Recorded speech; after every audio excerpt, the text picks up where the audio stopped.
Just footsack your mouth and listen. It's No Through Show, guys. All right, guys. No Through Show podcast. Our next little take here at the amazing P3 Studios, Bulawayo Moffat. I mean, named after Robert Moffat, no doubt. I wonder when they're going to change the names. Imagine how many names have to change in this area. Hey, do you know what? I just actually read an article in Australia Town. When I say Australia Town, I mean Australia. Okay. They've named all these streets after famous cricketers. Okay. Most of them Indian cricketers and Pakistani cricketers. That's lekker. Where else do they name streets after And then one of them is Jacques Kellis got names as well. Kellis Drive, which I thought was quite lekker. You are now immortalized on Google Maps until the third coming. Fourth coming, and then whatever you'll be. Until Australia gets taken over by South Island Pacific rugby team. I was actually going to ask you a question. Just on the break when we were outside, we were doing this hearing or sound test that went around the internet webs for a while, which it blows my mind to right now because we witnessed it outside, and it's that you can find it on YouTube or on the internet or whatever, and they play a word. Someone is saying a word, or it's a recording, and I hear Laurel, and you hear Laurel, and you heard Laurel, and old Simon, sound guy, he heard. He's the only one which heard Yanni, which was what my children hear is Yanni. Same as mine and my wife. They said it's sometimes to relate that frequency. It's incredible. It can go either way, just depending on your age or obviously your ear shape. Hey, Simon. But I mean, that's very interesting. Got to open up a savage discussion about what are we actually hearing, man. Yeah, what you brought up a very interesting story. Like, for those of us in relationships, when we say something or we get told something, are we hearing the right thing? Because it seems a lot of the time we might not be. I think I'm going to go with no. Now, I heard you say yes. Oh, you see that? You know what I'm saying? Man, the proof that are in the pudding. Hey, so speaking of are you Afrikaans? Where were you born? I was born in Bulawayo. No, he's of German. But I'm of German descent. Okay, My old man was born in Germany, 1943 in Berlin, West Berlin. Sure. And then how did he get here to Rhodesia, I guess? Or did he come we have asked you this, because that is a very good question. Did he witness one of the most amazing things to ever be seen? And that was David Hasselhoff singing on top of the Berlin Wall on the time that it got pulled right down. Did he do a live? The Hoff did a live show on top of the Berlin Wall. Wow. Jeepers. Could you imagine? I didn't even know that. I mean, not many people have a capacity to stretch the imagination that far. But Don't hassle the Hoff. Oh, man, that is one of his bucket list ticked right there. That one's ticked all of the bucket list. Even the one he was honking into you on video. Yes, man. That one ticked the honk bucket. So your Bali came in Rhodesia, I guess. Yeah, it came in 1973. Oh, sure. To Rhodesia. In the hot times. In the hot hotting times, up around then. Yeah, for sure. It was warming up there around there. So, he came in 73 and never been here since. What does he do here? What did he Elevator and escalator engineer. That was his trade. He is the funniest dude for one-liners. So much so that his company was named Schindler's Lifts. Yeah, it's lekker. Okay, I see. See, so now, I mean, in the days we used to have quite a few places with escalators. Remember, Grenada used to have them and the whole plan. But now I haven't seen an escalator working in Zimbabwe. Very, very. I think you should overtaking the stairs. It's worse than stairs, because when you bail, something these are bad's just gonna very happen. sharp steps now. Yeah, blade steps. Basically razor blade metal steps. Elevators as well, I think it's just rather walker. Hey, I take a lot of lifts, like the one at council. block. That one is always the blacker one. Dodgy. Hey, and you can hear that thing. You know when it says it was last struggling, serviced and signed in 1983 by Schindler's Lifts, by the way. You know, when there was parts, bro. I mean, the ones at Pioneer House, you know, where Horizon used to be. Yes, all those lifts got swapped because they were just too old. There was no parts left. Did they just have a rope and someone upstairs pulling them? Something like that, I reckon, because they were just so bad. You get blocked all the time, stuck, and it was just squeaky and bouncy. It's not good. Yeah, squeaking and bouncing lift is no good. I'm telling you right now. We actually discussed this once before. This kind of idea that you can survive a lift crash if you jump at the last minute. Pinnacle, but you got to be watching those numbers. They've got to be working also. Otherwise, you just got to count and hope for the best. Yeah. So Your spine jaws through your head, and you know you've miscounted. You won't know, but you've miscounted. Someone else will know. For sure. So we went to Greg's bachelor's. Did you went there? No. Okay, yeah, I guess not. So we went rafting, and on the way out of this 2-day raft, you go up the Zambian side lift. Have you been on that thing? No, on the Zambian side. No, Yeah, it's a Zambian. It's a lift. It's a lift, like a lift about the size of this room. It's a cable car. Yeah. It's about the size of this room, eh? Yeah. A bit wider, maybe. Heavier, and it just more takes, rusty than this room. And it's. I'm not going to lie to you. I think the cable's at more than 45 degrees. That Yeah. cable, mate. It's proper. The cable mountain's got nothing on this angle, man. And you get into this lift. So we get into this lift, and it's so bad that the crew and all the equipment that came with, they didn't even put the rafts or anything, boats, paddles on that lift. They carried them up. That's how. And then we were like, "Hey, but we're all on this lift here, man. What's the They story?" said they don't trust They that said thing. nope. So now it goes. You don't just go like in a normal cable car where you start on something and then you go. This one, it's a vertical lift first onto cables. There's no. So there's it's no it's highly advanced, number one. yeah. In the bush of Zambia. Way too advanced for the bush of Zambia. Bottom of the gorge. And it goes up. Then now you're already shitting yourself, mate. I mean, this thing is rocking.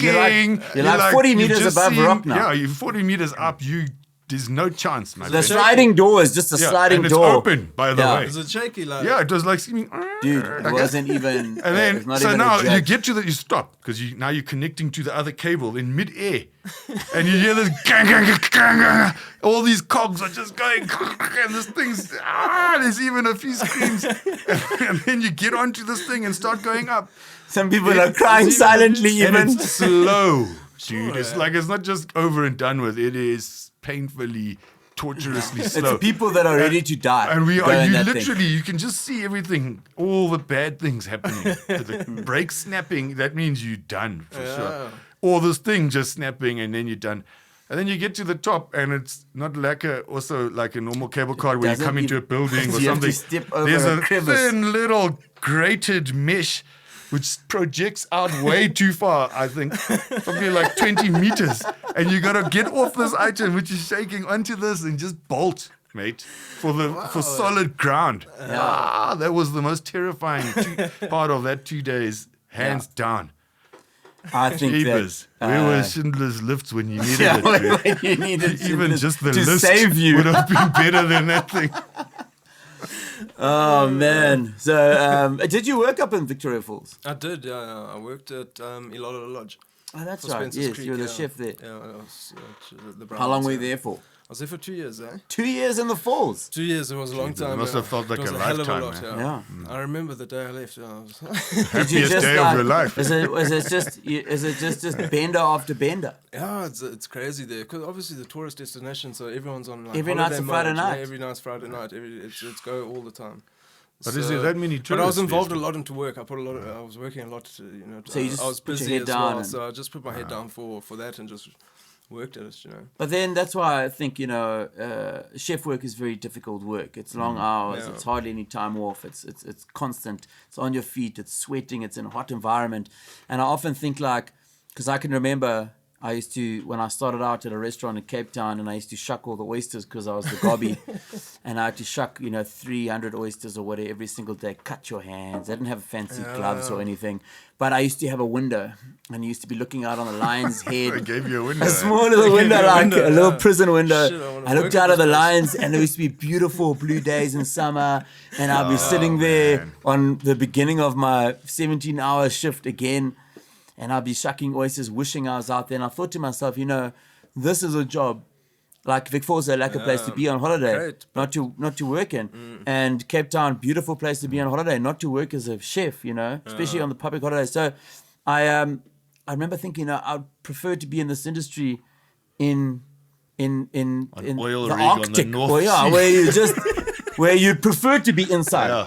You're like, I want to And work you look all outside night. and you can't move. It's Exactly. true, actually. And because you're just going to stare at a wall. So I you might guess as well you have guys- the might as well have a worst shit environment there. outside. That is tough. Even eh? Liberia outside. You're right, Greg. That is actually an interesting point. It is. I wonder what other jobs are like that. Sheesh, man. Because, I mean, there you're right in it, man. You got to be in the nice spots, man. Right? Yeah. I mean, Yeah, or for you're sure. going to be in the nice spots if Exactly. you want to have a It's nice driving job. to work on a public holiday, seeing the beaches full, knowing that it's going to be your busiest day of the week. Family waving from the beach. Waving you Works. off to almost veering off the bridge to plummet. Of exhaustion. At least For I'll tell you what, the one pipe's hour, already in the window on the other side there. I'll tell you something. I can remember a time when I worked as a young chef de partie, and I'd worked so many hours, and you would just go home, you'd wake up and you'd go back to work again. And I thought, one day I was so tired. I thought, if I just drive my car into this pole, I can phone the chef and say, Say, Chef, I'm I've had an gonna- accident on the way to work. I can get the day off. It's crazy. Did you get that bad? And it was like that. man, And you're for like, sure, yeah. if I just go at 60 k's and I'll put my seatbelt on. And it was touch and go a few times. Yeah, for sure. I remember working at Cape Grace. And we were getting 14, 15, 16 hours a day at split shifts. If you do anything in the morning or you come 5 minutes late, split shift. You just constantly. When on does split it shifts. stop? Because like in say architecture, for example, you'll start, obviously you always do the groundwork and the grunt work, and eventually you get to a point where you've got a team and you say, right, I want all this done, I'm going home. Or I'm going on holiday. No, you can't so go where home. does that happen in chefing? Nowhere in Africa, because then all your stock will run out the door. The chickens will have grown wings again. For sure. I mean, everyone flew the there. This is The prawns would have found their way back to the ocean even. adapted to land, to African land. Without a beating heart. So unfortunately, as you grow up the ladder of the hierarchy, which is very much like a military in a kitchen, Dane will tell you, So it gets worse. when you're at the top, Yeah. you're already unhealthy, probably overweight and obese, sweaty. And hated by every Yeah. single person has ever You've worked got for many you. addictions, Yeah. and you're just a grumpy guy. But some people do make it out okay. But but you do see handful some of of, years. You do, if you yeah. see some of those the guys that have been in the industry for more than 30 years, they look 100 years old. Yeah, a lot of the chefs that I worked for, all of them, they're exactly what you said. A lot of them they were Big bags under the eyes, bags under the sweaty, eyes, tired, second marriage grumpy, down. Second marriage. And that's the guy which made Still it out. going man. 15 Yes. he I'm chose- glad I can't cook He chose the coal face instead of. the heartless charcoal face. Yo. So no, but it's true, man. But as you get to the top, you don't have to do the grunt work, but you got to be there. You might be sitting on one of the customer chairs writing your menu out for the day, but you had to have. You have still to be got to there, be yeah. there. You're not going onto the beach with those other happy people who've got I'm normal not gonna jobs. lie, Ernst, that sounds terrible. I'm just not even gonna. It's just don't not. I advise guess it. it's you have to like it, right? You gotta do the for thing. sure, yeah. That's You gotta weird. like it. It's I enjoy it. I really enjoy it. I enjoy it now that I don't work at it. But then that's what I'm saying. Is you got to have it in you, man, because that doesn't sound cool to me. Yeah, you got to choose. You know what I mean? There's so many avenues, I guess, with chefing. There's hotels, there's catering industry, restaurants, there's fine dining, there's pubs, there's there's so many branches of it. There's definitely a time where I think that you in a job like that and you can get out and you're still involved in that industry. So you become, because you've been a chef for so long, you know a lot about the equipment that's needed, what works best, and you end up having an equipment company or something like that. And I think that those sort of veins is the I stuff guess that that's I the way you definitely- get out, man. It has to be that, right? I mean, other than Well, take your death is celebrity the chefs other way or whatever. to get out of it. Yeah, is death, celebrityism, or do something to supply the industry where you can just chill out, man, because you know it. Yeah. You know the industry. Like the doorman at Cafe Bohem that used to supply a product to keep all of the staff going on these long shifts. Ass beating. Yes, that does sound pretty intense. I'm glad I don't have that job, man. That's all I can say. It's a tough one. It But is, you're actually looking quite healthy Yeah, because it's you're in lockdown, this environment, I suppose. It's a little bit different to that. It is. That restaurant environment where you're in it all the time. Although it's not without its headaches here in Bulawayo with no power, no gas, no money, no customers. Bloody and I can remember doing my first stock take and 32 chickens were missing in 1 month. 2 chickens a day plus 2.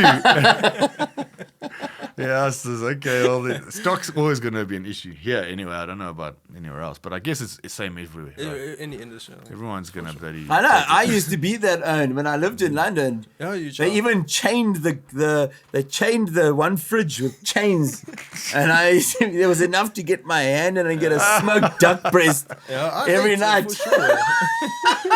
Great. So all 32 chickens, huh? Is that what you're saying? I made a crayfish thermidor and on the night shift, used to do night shift, and I checked this crayfish thermidor going. I was like, that thing looks nice. Yeah, you're on the night shift. So I was like, okay, came in and let me whoop this up. Sure. Down with some champagne. Down to the double thick chocolate milkshake. It's a young expensive whiskey and Fanta grape. All right, guys, P3 Studios right here in Bulawayo on Moffat. This is the No Through show that you're listening to, the podcast. And I tell you what, let's wrap up this little episode refill, and have a refill. For sure. Thanks, Dane. Thanks, P3.